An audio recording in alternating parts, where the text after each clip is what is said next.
DL and Pascoe. So what's the story? No story there. Oh, come on, Andy.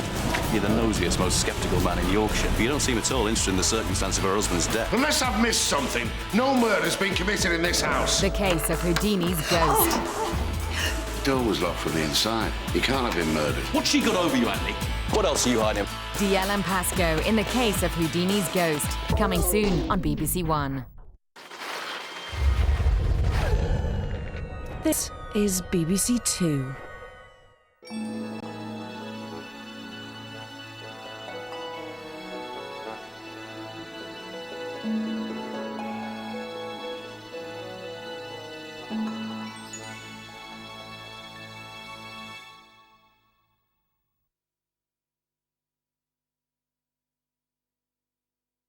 Cambodia has seen one of the greatest acts of genocide in the 20th century, committed by the Khmer Rouge and their leader, Pol Pot. In 1975, the Khmer Rouge ended the civil war by taking over every major town and city in the country. At the time, Tan Dara was living in the northern town of Battambang. I was very young, but I still remember the Khmer Rouge when they marched into the towns with black uniforms and guns and things. But people in the town, they welcome them and they say, war is over, now peace come to Cambodia. And because at that time, my mother just gave birth to my youngest brother. On that day, my father decided to name my youngest brother Santepep, which means peace. But everybody was wrong. After a few days, then terrible things happened to the family. It's not peace. Dara's father was taken away at the beginning of a regime that was to account for more than 2 million lost lives.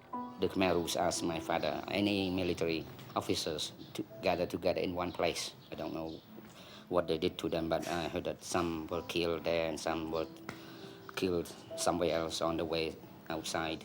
In the following weeks, the urban population was forced marched from the cities into the countryside. It was part of Pol Pot's plan to transform Cambodia into an agrarian cooperative. They have cars with loudspeaker. They drive along different roads and say, everybody have to get out of the town. So everybody was very afraid, and sometimes they shot people on the street as well. If you talk about the work that we had to do, it's unbelievable. That's another way of killing people. Sometimes we start at 6 in the morning. We have just a little rice to eat. And that's why a lot of people died of starvation and overworked.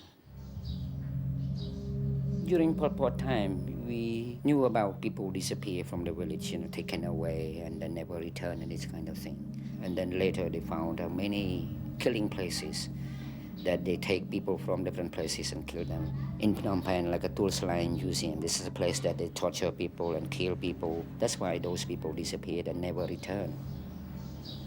Everywhere in Cambodia, there are places like this.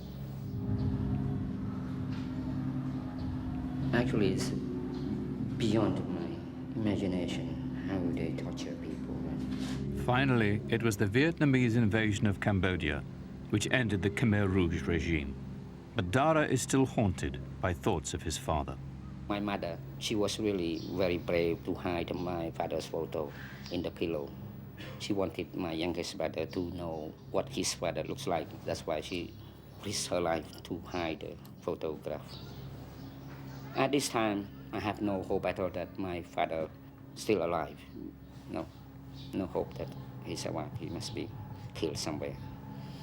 But we just pray that, his body was seen by somebody and the person will pray for him.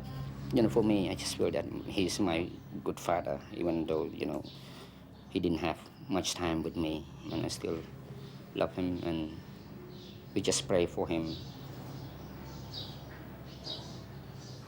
I don't understand how they can do this kind of thing to other human beings. Even to the people who speak the same language, we talk to we understand each other, but still, it's very difficult to understand.